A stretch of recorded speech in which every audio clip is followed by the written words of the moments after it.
Mrs. Allen congratulated herself as soon as they were seated on having preserved her gown from injury. "It would have been very shocking to have it torn," said she, "would not it? It is such a delicate muslin. For my part, I have not seen anything I like so well in the whole room, I assure you."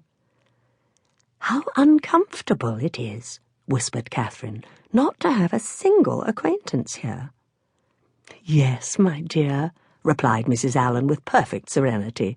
"It is very uncomfortable indeed. What shall we do? The gentlemen and ladies at this table look as if they wondered why we came here. We seem forcing ourselves into their party." "Aye, so we do. That is very disagreeable. I wish we had a large acquaintance here." "I wish we had any. It would be somebody to go to." "Very true, my dear. And if we knew anybody, we would join them directly. The Skinners were here last year. I wish they were here now." "Had not we better go away, as it is? Here are no tea things for us, you see." "No more there are indeed. How very provoking. But I think we had better sit still, for one gets so tumbled in such a crowd. How is my head, my dear? Somebody gave me a push that has hurt it, I am afraid." "No, indeed, it looks very nice. But, dear Mrs. Allen, are you sure there is nobody you know in all this multitude of people? I think you must know somebody." "I don't, upon my word. I wish I did. I wish I had a large acquaintance here with all my heart, and then I should get you a partner. I should be so glad to have you dance. There goes a strange-looking woman.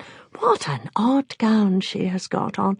How old-fashioned it is. Look at the back." After some time, they received an offer of tea from one of their neighbours. It was thankfully accepted, and this introduced a light conversation with the gentleman who offered it, which was the only time that anybody spoke to them during the evening, till they were discovered and joined by Mr. Allen when the dance was over. "Well, Miss Morland," said he directly, "I hope you have had an agreeable ball." "Very agreeable indeed," she replied, vainly endeavouring to hide a great yawn. "I wish he had been able to dance," said his wife. "I wish we could have got a partner for her. I have been saying how glad I should be if the Skinners were here this winter instead of last, or if the Parrys had come, as they talked of once. She might have danced with George Parry. I'm so sorry she has not had a partner." "We shall do better another evening, I hope," was Mr. Allen's consolation. The company began to disperse when the dancing was over, enough to leave space for the remainder to walk about in some comfort, and now was the time for a heroine who had not yet played a very distinguished part in the events of the evening to be noticed and admired. Every 5 minutes, by removing some of the crowd, gave greater openings for her charms. She was now seen by many young men who had not been near her before. Not one, however, started with rapturous wonder on beholding her.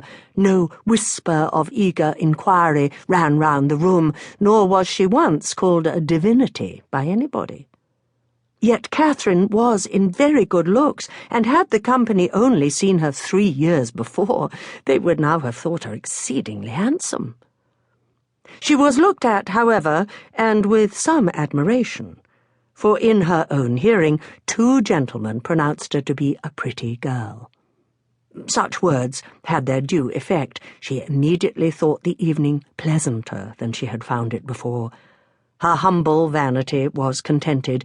She felt more obliged to the 2 young men for this simple praise than a true quality heroine would have been for 15 sonnets in celebration of her charms, and went to her chair in good humour with everybody, and perfectly satisfied with her share of public attention.